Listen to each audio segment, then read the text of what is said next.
بسم اللہ الرحمن الرحیم۔ احباب ذکر قربانی ہم کرتے ہیں، لیکن قربانی کے حوالے سے یہ ہے کہ ہم نے بس وہ جو رٹی رٹائی باتیں، جو سنی سنائی باتیں ہوتی ہیں اس کے مطابق سمجھتے ہیں قربانی ہو جاتی ہے، اور کچھ ایسی باتیں ہم نے اپنے اوپر ضروری کر لی ہیں جو اصل میں نہیں ہوتی، اور جو کچھ اصل باتیں ہوتی ہیں ہمیں ان کا علم نہیں ہوتا۔ تو چند باتیں جو عرض کروں گا قربانی کے حوالے سے، انشاءاللہ الکریم اس سے ہمیں بہت فائدہ ہوگا۔ اللہ ہمیں حق سمجھانے کی توفیق عطا فرمائے۔ یاد رکھیں قربانی حضور علیہ الصلوۃ والسلام کی سنت ہے، اور جس کے پاس قربانی کے لیے اتنا مال ہو کہ وہ صاحب نصاب ہو قربانی کے لیے، تو اس پہ قربانی کرنا، جس کے پاس استطاعت ہے اس کے لیے قربانی کرنا واجب ہے۔ آپ نے دیکھا نا، بعض سوشل میڈیا پہ بھی ایک شخص کو میں نے دیکھا، مجھے کلپ دکھایا گیا کہ وہ کہتا ہے جی یہ کوئی اس طرح سنیوں نے نا بہت واجب کر دیا ہے، فرض کا درجہ دے دیا، اس کو ضروری کر دیا ہے، کوئی اتنا ضروری نہیں ہے۔ اب آپ کر ایسا نہیں ہے، یہ ضروری ہے، کیونکہ نبی علیہ الصلوۃ والسلام کی حدیث مبارکہ ہے کہ حضور علیہ الصلوۃ والسلام نے فرمایا کہ جو استطاعت رکھنے کے باوجود قربانی نہیں کرتا، فرمایا وہ ہماری عیدگاہ کے قریب نہ آئے۔ تو یہ حضور نے یہ جو حکم ارشاد فرمایا، اس سے یہ سمجھ آتا ہے کہ حضور نے ناراضگی کا اظہار فرمایا۔ تو جب جو کام حضور کی ناراضگی کا سبب بنے گا تو پھر وہ کیسے ہو سکتا ہے کہ وہ کوئی معمولی سا ہے؟ تو اس ایک تو یہ وجہ۔ پھر حضور علیہ الصلوۃ والسلام نے اس کے کرنے کا حکم دیا۔ حضور نے فرمایا ہر فرض جس پہ قربانی ضروری ہے وہ قربانی کرے، اپنی استطاعت کے مطابق خوش دلی سے کرے،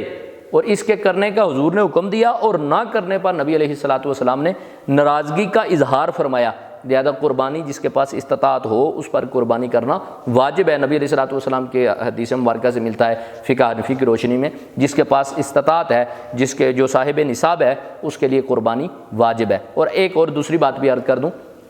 ایک اور بات بھی سوشل میڈیا پہ دیکھتے ہیں تو لوگ وہ سوچتے ہیں پتہ نہیں کیا ہوگا، وہ کہتے ہیں جی ایک ہی قربانی پورے گھر کی طرف سے ہو جائے، یا جس طرح ہمارے ہاں گھروں لوگ سمجھتے ہیں کہ بھائی ایک ہی قربانی سب کی طرف سے ہے، اور میرے نظر سے کوئی ایک بات بھی گزری کہ جی وہ ایک قربانی سب کی طرف سے ہو جاتی ہے۔ تو اب ایسا نہیں ہے، ہر کسی کے لیے الگ الگ قربانی ہے۔ جو یہ ایک روایت بھی دی جاتی ہے کہ نبی علیہ الصلوۃ والسلام نے ایک قربانی دی اور فرمایا کہ یہ میری اور میری آل کی طرف سے ہے، تو یہ دلیل بنا کر کہا جاتا ہے کہ پورے گھر کی طرف سے ایک ہو سکتی ہے۔ تو بھائی اس کا جواب یہ ہے کہ جو نبی علیہ الصلوۃ والسلام نے یہ فرمایا نا یہ قربانی میری اور میری آل کی طرف سے ہے، یہ ثواب میں شامل کرنے کے طور پر فرمایا، نہیں تو وہ جو بتقاضۂ تحدید کے طور پہ یعنی یہ فرمایا کہ گائے اور ان جانوروں میں 7 حصے ہوتے ہیں، اگر 8واں ہو جائے تو کسی کی بھی قربانی نہیں ہوتی۔ تو اگر ایک بکری 10 گھر والوں کے لیے پوری ہو سکتی ہے تو ایک گائے جو ہے وہ 10 بندوں کے لیے کیوں نہیں ہوتی، وہ 7 کے لیے کیوں خاص ہوگی؟ تو اسے پتہ چلا کہ بھائی پورے گھر والوں کی طرف سے جو اس حدیث مبارکہ کا مطلب ہے کہ ثواب میں شامل کرنا ہے، نہ کہ ہر جناب سب کی طرف سے ایک ہی قربانی ہو جائے گی، بلکہ قربانی مرد عورت پر، گھر میں کئی افراد پر بھی قربانی واجب ہوتی ہے، ان کے لیے ضروری ہوتی ہے، تو وہ ایک ہی دے کر سمجھتے ہیں کہ قربانی جناب والا ایک ہو گئی۔ ایسا نہیں ہوتا، بلکہ جو صاحب نصاب ہے، ایک گھر میں کئی لوگوں پر بھی قربانی واجب ہوتی ہے، بعض اوقات عورتوں پہ واجب ہوتی ہے، بعض اوقات مردوں پہ ہوتی ہے، دونوں پر، ایک گھر میں سے کئی لوگوں پر قربانی واجب ہوتی ہے۔ تو قربانی کا ادا کرنا یہ حضور علیہ الصلوۃ والسلام کی سنت ہے، اور یہ واجب ہے جس کے پاس اس کی استطاعت ہو، اور آپ نے حدیث مبارکہ بھی سن لی۔ تو اباب ذکر سب سے پہلے قربانی کرنا یہ واجب ہے۔ قربانی کے لیے یہ ہے کہ جو شرائط ذکر کی گئی کہ قربانی کے لیے سب سے پہلی بات مسلمان، قربانی کس پر واجب ہے؟ مسلمان، یعنی کافر پر نہیں، مسلمان پر واجب ہے۔ دوسرا فرمایا عاقل پر، یعنی پاگل مجنون پر قربانی واجب نہیں ہے۔ اسی طرح مسلمان، عاقل، بالغ یعنی نابالغ پر نہیں، لیکن ہاں کوئی اپنے نابالغ اولاد کی طرف سے قربانی کر دیتا ہے یا اس کے پاس استطاعت ہے تو یہ اچھا ہے، لیکن اس پہ قربانی کرنا واجب نہیں ہے۔ اسی طرح مسلمان، عاقل، بالغ مرد عورت، اور صاحب نصاب۔ اب یہ صاحب نصاب کا جو معاملہ ہے یہ بڑا خاص ہے۔ ہمارے ہاں ایک بات میں عرض کر دوں نصاب کے حوالے سے کہ ہم ہر چیز کا جو بھی کوئی کام کرتے ہیں اس میں کئی مرتبہ جانچ پڑتال کرتے ہیں، لیکن افسوس کہ دین کا کام بے سیکھے، دین کا کام بغیر سمجھے، دین کا کام بغیر کسی سوچ و بچار کے ہر ایک کام ہم سیکھ کر کرتے ہیں۔ ہر ایک کام ہم جب کرتے ہیں تو اس کے لیے کوئی ٹریننگ لیتے ہیں، ہر کام کے لیے غور و فکر کرتے ہیں، لیکن افسوس کہ ہم دین کے کاموں میں بغیر سوچے، بغیر سمجھے، بغیر کسی سے سیکھے دین کا کام کرتے۔ جیسے ابا جی نماز پڑھتے تھے، دادا جی پڑھتے تھے، ویسے ہی پڑھنا شروع کر دی۔ تو اباب ذکر ہمیں جس طرح دنیا کے کاموں میں ہم فروٹ لیتے ہیں تو 100 مرتبہ اسے چیک کرتے ہیں، اور کوئی کام کرتے ہیں تو کتنی مرتبہ اسے چیک کرتے ہیں، لیکن دین کے معاملے میں ہم کوئی توجہ نہیں کرتے۔ تو احباب ذکر ہمیں دین کے معاملے میں بھی توجہ کرنی چاہیے۔ نصاب یہ ہے کہ جس بندے کے پاس ان قربانی کے دنوں میں یعنی اس کے پاس نصاب ہے، یعنی 52.5 تولے چاندی یا اس کی مقدار، اس کے پاس کوئی قیمت پرائز بانڈ وغیرہ یا اس کے پاس کوئی قیمت ہے جو اس کی مقدار ہے، تو اس پہ قربانی واجب ہے۔ اسی طرح سونے کا 7.5 تولے سونا، اس کا اگر نصاب کا وہ مالک ہے تو اس پر قربانی کرنا واجب ہے۔ اب یہ ہوتا ہے کہ ہم سمجھتے ہیں کہ ہم پر قربانی نہیں، اب قربانی کے واجب ہونے اور وہ جو زکوٰۃ کا واجب ہونے، اس میں کوئی بنیادی فرق ہے۔ فرق یہ ہے کہ قربانی کا سب سے پہلے بنیادی اور جو زکوٰۃ ہے، اس کے بنیادی فرق میں سے پہلا فرق یہ ہے کہ جو ہوتی ہے زکوٰۃ، اس کے لیے سال کا گزرنا ضروری ہے، جبکہ قربانی کے لیے سال کا گزرنا نہیں۔ ان ایام میں جس کے پاس یہ نصاب موجود ہے، یہ اور ضرورت زندگی کے سامان سے جو جن کے بغیر زندہ رہنا مشکل ہے، اس کے علاوہ جس کے پاس اتنی مالیت موجود ہے کہ وہ نصاب تک پہنچتی ہے، تو ان دنوں میں جس کے پاس ہے اس پر قربانی واجب ہے، جبکہ زکوٰۃ کے لیے سال کا گزرنا ضروری ہے۔ اور دوسری بات یہ ہے کہ جو زکوٰۃ ہے نا، وہ ان چیزوں پر ہے جو بڑھتی ہیں، تجارت کا سامان، سونا چاندی وغیرہ جو بڑھتی ہیں، جبکہ یہ جو قربانی ہے نا، ضرورت کی جو سامان ہے، جو اشیاء ضرورت ہیں جن کے بغیر زندہ رہنا مشکل ہے، جس طرح بندے کا گھر ہے، گاڑی ہے، لباس ہے، کھانے پینے کا سامان ہے، گھر کی جو ضرورتیں ہیں، تو یہ حاجت اصلیہ ہیں۔ اگر حاجت اصلیہ کے علاوہ چیزیں ایسی ہیں کہ جو نصاب تک پہنچتی ہے تو اس پر قربانی واجب ہوگی۔ اب حاجت اصلیہ کیا ہے؟ یہ جو میں نے کچھ چیزیں عرض کر دی کہ اس کے کھانے پینے کا سامان، اس کے مکان، اس کے سواری، اس کے پہننے کے کپڑے۔ البتہ یہ بھی بات ہے کہ قربانی کے لیے اگر اس کے پاس ان چیزوں میں ایسی چیزیں ہیں جو اس سے زیادہ ہیں، یعنی ایک بندہ کا ایک مکان ہے، اس میں رہتا ہے، اور اس کے پاس اس سے کوئی اور مکان ہے، کوئی اور پلاٹ ہے، پرائز بانڈ ہے، عموماً ہمارے لوگ کمیٹیاں ڈالتے ہیں، تو اس کی بھی جو رقم ہے بعض اوقات وہ اس نصاب تک پہنچ جاتی ہے۔ تو جو اس سال 2024 کے مطابق نصاب ہے 52.5 تولے چاندی کا، وہ 1,47,000 ہے۔ جس کے پاس اتنی رقم ہوگی اس پر قربانی واجب ہوگی۔ تو ہم بعض اوقات اس پہ توجہ نہیں کرتے، تو ہم سمجھتے ہیں پتہ نہیں ہم پر قربانی واجب نہیں ہے۔ اگر اس میں دیکھیں عموماً ایک اور بات بھی عرض کر دوں سونا کے حوالہ سے، کہ ہماری عورتوں جو ہوتی ہیں گھروں میں مائیں بہنیں، ان کے پاس یہ ہوتا ہے کہ سونا موجود ہوتا ہے، اور وہ سونے کی مقدار ان کے پاس موجود ہوتی ہے، لیکن وہ سمجھتے ہیں کہ شاید 1، 2، 3 تولہ سونا ہو تو شاید قربانی ہم پر واجب نہیں۔ تو اس کے حوالے سے سن لیجئے، جس کے پاس 1، 2 تولہ 3 تولے سونا ہو تو اس کی کیونکہ رقم اس چاندی کے نصاب سے تو بڑھ کر بنتی ہے، اور اگر اس کے ساتھ اس کے پاس کوئی چاندی ہو، اس کے پاس کوئی پرائز بانڈ ہو، اس کے پاس کوئی نقدی ہو، یا اس کے پاس اس کے علاوہ کوئی اور چیز ہو،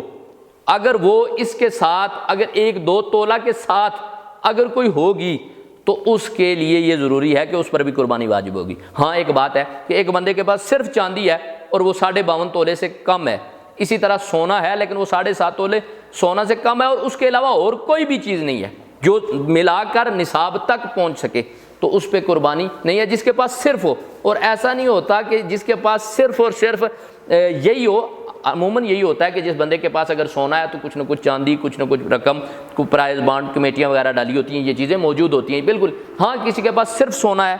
تو وہ 7.5 تولے سے کم ہے تو اس پہ قربانی نہیں ہے۔ اسی طرح کسی کے پاس صرف چاندی ہے اور 52.5 تولے سے کم ہے اور اس کے پاس کچھ نہیں ہے تو اس پر نہیں۔ لیکن ہاں کسی کے پاس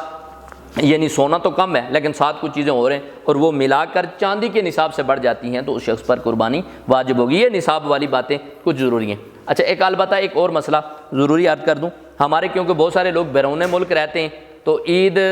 پردیش میں گزارنا بھی ویسے بھی بڑا مشکل ہے، لیکن ایک ان کے لیے خاص مسئلہ ہے کہ یہ پوچھا جاتا ہے کہ وہ قربانی کہاں کریں جو بیرون ملک رہے، اوورسیز پاکستانی جو اپنے ملک کے علاوہ کسی دوسرے ملک میں۔ تو اس کے حوالے سے سن لیجئے کہ اس کے حوالے سے یہ ہے کہ وہ قربانی جہاں چاہیں وہ کر سکتے ہیں، جو کسی دوسرے ممالک میں ہیں، امارات میں ہیں یا یورپ میں یا جہاں کہیں بھی وہ موجود ہیں، تو جہاں بھی چاہیں وہ ادھر بھی قربانی کر سکتے ہیں، اور اپنے وطن اصلی جہاں ان کا گھر ہے وہاں بھی قربانی کر سکتے ہیں۔ البتہ ایک بات اس میں ضروری یہ ہے کہ وہ قربانی اس وقت کریں جس وقت ادھر بھی قربانی کا وقت ہو اور جہاں قربانی کی جا رہی ہے وہاں بھی قربانی کا وقت ہو، یعنی جہاں وہ موجود ہے وہاں بھی قربانی کا وقت ہے اور جہاں قربانی کی جا رہی ہے وہاں بھی قربانی کا وقت ہو۔ مثال ایک دے رہے ہیں کہ مثال کے طور پہ وہ شخص جہاں رہ رہا ہے وہاں عید کا چاند ایک دن بعد نظر آئی، یعنی عید ایک دن بعد ہے، اور جہاں وہ قربانی کر رہا ہے، جہاں اس کا گھر ہے، وہاں ایک دن پہلے ہیں۔ تو ایسا نہیں ہے کہ وہاں ابھی قربانی کا دن ہی نہیں ہوا اور یہاں ایک دن پہلے ہے، اور تو ایسا کر دے کہ پیچھے گھر والے ادھر اس کے گھر جہاں وہ موجود ہے وہاں قربانی کا وقت ہی نہیں تھا، اور پیچھے یعنی قربانی ہوگی تو وہ پہلے کر دیں گے، تو اس طرح اس کی قربانی نہیں ہوگی۔ یا دوسری طرح ہمارے جس طرح اکثر لوگ امارات وغیرہ میں تو عموماً وہاں عید ایک دن ہمارے سے بعد ہوتی ہے، دوسرے دن ہوتی ہے، تو ایسا نہیں ہے کہ وہ جناب والا ایک دن بعد ہوتی ہے، اس طرح جو ان کا عید کا ہمارا تیسرا دن ہوگا ان کا چوتھا دن ہوگا۔ تو اس طرح اگر ادھر کوئی رہنے والا تیسرے دن قربانی کرے گا تو ان کا جو دن ہوگا وہ چوتھا بن جائے گا، تو اس اعتبار سے اس کی قربانی نہیں ہوگی، کیونکہ ان 3 دنوں میں قربانی کرنا ضروری ہے۔ تو اس کے حوالے سے یہ عرض ہے کہ اس وقت وہ قربانی کرے جب وہاں بھی وقت ہو اور یہاں بھی وقت ہو، تو اس کے مطابق وہ قربانی کرے۔ یعنی جس طرح اکثر وہاں دوسرا ہمارے جو امارات میں یا اس طرح لوگ رہتے ہیں ان کے حوالے سے یہ ہے کہ وہ جب دوسرا دن وہاں ہوتا ہے تو یہاں ہمارا پہلا دن ہوتا ہے، تو اس دن ہی قربانی کریں، تو ان کے لیے یہ مناسب ہے۔ تو ایک یہ بات جانور کے حوالے سے ایک بات عرض کی جائے کہ یہ کہا گیا کہ پوچھا جاتا ہے کہ بھائی جانور کے عیب کے بارے میں، تو ایک سوشل میڈیا پہ ایک اور بات بھی دیکھی کہ ایک مولوی صاحب وہاں کہیں منڈی میں کھڑے ہوں تو وہ ڈائریکٹ کہتے ہیں یہ جائز نہیں ہے، اور یہ فلاں ہے، اور یہ فلاں ہے، یہ کٹا ہے تو جائز نہیں ہے۔ پتہ نہیں عجیب بات ہے، کوئی کٹے ہیں جو صرف یہ قربانی کے موقع پہ کھلتے ہیں، ہمیں سارا سال نہیں یاد ہوتے۔ بھائی اگر وہ کہتے ہیں جی یہ دیکھو حضور کے زمانے میں نہیں تھی اور اس وجہ سے ہم نہیں کرتے، تو بھائی اگر یہ حضور کے زمانے میں نہیں تھی تو اب آپ اس کے حلال ہونے کے لیے کون سی دلیل لائیں؟ ٹھیک ہے، تو یہ کون سی بات ہوئی کہ جی وہ نہیں ہوتے اور یہ نہیں ہوتی؟ تو ایسے نے قربانی ان کی بھی، کٹے کی قربانی بھی، اس بھینسے کی قربانی بھی جائز ہے۔ تو وہ کہہ رہا تھا جی بھائی یہ سینگ جو ہیں اگر اس کو کم کر دیا، اوپر سے کاٹ لیے تو قربانی نہیں ہوتی۔ تو یاد رکھیں سینگ ٹوٹ جانے کے حوالے سے یہ ہے، جس کا سینگ ٹوٹ گیا اور اس کی جڑ سے نہیں ٹوٹا بلکہ اوپر سے ٹوٹا تو اس کی قربانی ہو جائے گی۔ اسی طرح اگر جڑ سے ٹوٹا لیکن زخم بھر گیا، وہ ٹھیک ہو گیا، تو اس کی قربانی بھی ہو جائے گی۔ اس طرح ہمارے ہاں بھی ہوتا ہے کہ بعض کے لوگ اکثر سال کے دوران ایک مسئلہ پوچھتے رہتے ہیں کہ بھائی یہ بتائیں کہ ہم نے قربانی کے لیے جانور رکھا تھا تو اس کی ٹانگ ٹوٹ گئی، دوران سال پوچھتے ہیں، تو اب اس کی قربانی کا کیا ہوگا؟ یاد رکھیں جب جانور میں عیب تھا اور قربانی کے دنوں میں وہ ٹھیک ہو گیا تو وہ عیب رہا ہی نہیں، جیسے کہ وہ ختم ہو گیا، بس اگر ٹانگ ٹوٹی تھی تو عید کے دنوں میں ٹھیک ہو گیا، اگر اسے کوئی اور بیماری لاحق تھی تو وہ ٹھیک ہو گیا، تو جب وہ ٹھیک ہو گیا، زخم بھر گیا، اس کی بیماری ختم ہوگی تو وہ عیب نہیں رہا، تو جی اس کی وجہ سے اس کی قربانی ہو جائے گی۔ اس طرح سینگ ٹوٹ جانے کے حوالے سے اکثر ایک مسئلہ پوچھا جاتا ہے، تو سینگ ٹوٹ جانے کے حوالے سے یا جس طرح وہ سوشل میڈیا وہ مولوی صاحب کہہ رہے تھے جی یہ تو قربانی ہی نہیں ہے، اور ان کا انداز بھی ایسے ہے کہ کوئی مسئلہ بتانے والا نہیں ہے بلکہ وہ کوئی سلطان رائی والا سٹائل تھا ان کا، بھائی قربانی نہیں ہوتی اور یہ، تو بھائی اگر زخم بھر جائے، اگر وہ زخم بھر جائے تو تب اس کی قربانی جائز ہے۔ اور دوسرا جو سینگ کا مسئلہ ہے، اگر جڑ سلامت ہے اور اوپر سے جو کور ہے اگر وہ ٹوٹ جائے تو قربانی ہو جائے گی، اگر ہاں سینگ ٹوٹا اور جڑ سے ٹوٹا، جڑ سمیت ٹوٹ گیا تو پھر اس کی قربانی نہیں ہوگی، اگر وہ دوبارہ ٹھیک ہو گیا تو پھر قربانی اس کی جائز ہوگی۔ اسی طرح جن کے بارے میں حدیث مبارکہ میں ہے، سرکار اسلام نے فرمایا کہ 4 جانوروں کی جو قربانی ہے وہ درست نہیں، ان میں فرمایا کانا، جس کا اندھا پن ہونا، کانا ہونا یہ ظاہر ہو، اسی طرح فرمایا جس کی بیماری بالکل ظاہر ہو، جس کی ہڈیوں سے گودا ختم ہو جائے، تو فرمایا وہ بیمار کی جس کی بیماری ظاہر ہو، فرمایا لنگڑا، جس کا لنگڑا پن ہونا یہ ظاہر ہو، یعنی چلتا ہو تو پتہ چلے یہ لنگڑا ہے، اور اس طرح بھی ہے کہ قربان گاہ تک چل نہ سکے۔ لاغر، جس کی قربانی نہیں ہے اس کے بارے میں فرمایا لاغر، جس کی ہڈیوں میں مغز نہ ہو، گودا ہی ختم ہو گیا ہڈیوں سے، تو اس کی قربانی البتہ اگر تھوڑا سا ہے وہ، مثلا یہ جو کان اور اس کے چیر جانے کے حوالے سے یہ ہے، یا کان میں اگر تھوڑا سا سوراخ ہے تو اس کی جناب والا قربانی ہو جائے گی۔ ایک مسئلہ بھی عرض کر دوں، اکثر پوچھا جاتا ہے کہ کان کے حوالے سے، جی کان میں تھوڑا سا زخم ہے یا تھوڑا سا کان کٹا ہوا ہے، جانوروں کے عموماً چرتے ہوئے ایسے معاملات ہو جاتے ہیں، یا گاڑیوں میں لوڈ کرتے ہوئے کوئی ایسے مسائل ہو جاتے ہیں، یا دم کے حوالے سے، تو یاد رکھیں اگر اس کا تہائی یعنی تیسرے حصے سے زیادہ ہے، اگر کٹا ہوا زیادہ ہے تو پھر اس کی قربانی اگر تیسرے تہائی حصے سے کم ہے تو قربانی ہو جائے گی۔ اس کی مثال ایک آسان طریقہ ہے کہ اگر جانور ہے اس کا آپ کان چیک کریں، اگر مثال کے طور پہ وہ 9 انچ ہے، مثال دیتے ہیں، تو اس کے 3 حصے کریں تو 3 انچ کے یہ بن گئے۔ اگر 6 انچ سے زیادہ کان اس کا ٹھیک ہے تو اس کی قربانی درست ہے۔ اسی طرح دم، اس کو 3 حصے کریں، اگر تیسرا حصے سے زیادہ کٹی ہوئی ہے تو پھر قربانی نہیں. اگر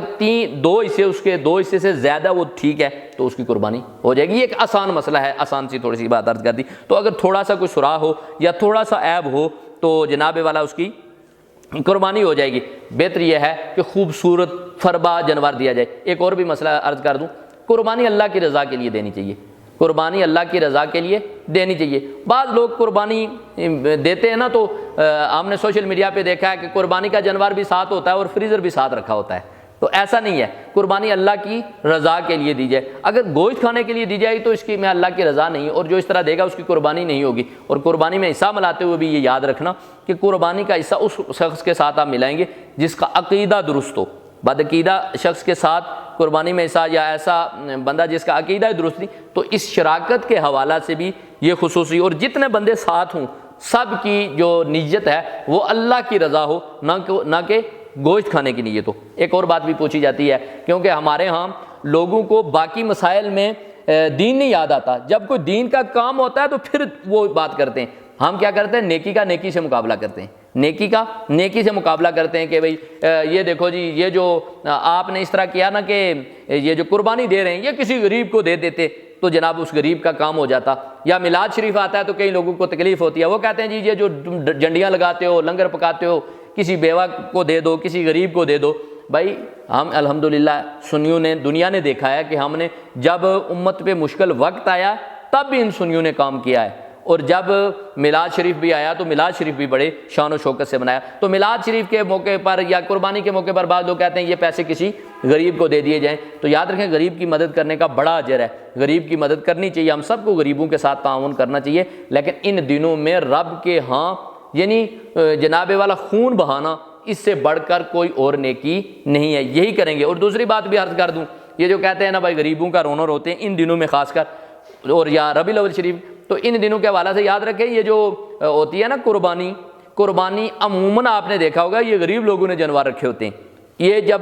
بیچے جاتے ہیں تو غریب کو فائدہ ہوتا ہے, پھر اس کو ذبح کرنے والے جو ہوتے ہیں وہ بھی غریب ہوتے ہیں, ان کو فائدہ پہنچتا ہے. اور اگلی بات بھی بتا دوں, یہ قربانی کا گوشت غریب ہی کھاتے ہیں, امیر کھا ہی نہیں سکتا. اس کو تو جناب کولسٹرول بڑا ہوتا ہے اور کبھی اس کا بلڈ پریشر تیز ہو جائے, وہ نہیں کھاتا, یہ غریب ہی کھا سکتا ہے اور غریب ہی رکھتا ہے. تو یاد رکھیں ایسے موقع پر ہم نہیں کہیں گے غریب, بلکہ ہم غریبوں کو بھی دیں گے, اللہ کی راہ میں قربانی بھی کریں گے. میلاد شریف کے حوالے سے بھی انشاءاللہ غریبوں کی بھی مدد کریں گے. اور کیونکہ میلاد شریف میں بھی جو لوگ ہوتے ہیں وہ کوئی جناب والا, یعنی مثال کے طور پہ وہ جو لوگ یہ اسٹیج والے ہوتے ہیں, یہ جو لوگ ٹینٹ سروس والے ہوتے ہیں یا یہ ساؤنڈ والے ہوتے ہیں, یہ بھی غریب لوگ ہوتے ہیں, ان کا بھلا ہوتا ہے. تو احباب جگار یاد رکھیں نیکیوں کا اس طرح نہیں کیا جائے گا, یہ نہ کیا جائے وہ کیا جائے, بلکہ نیکی کے کاموں میں بڑھ چڑھ کر سب کاموں میں حصہ لیں. البتہ قربانی کے دنوں میں قربانی کرنا ہی ضروری ہے.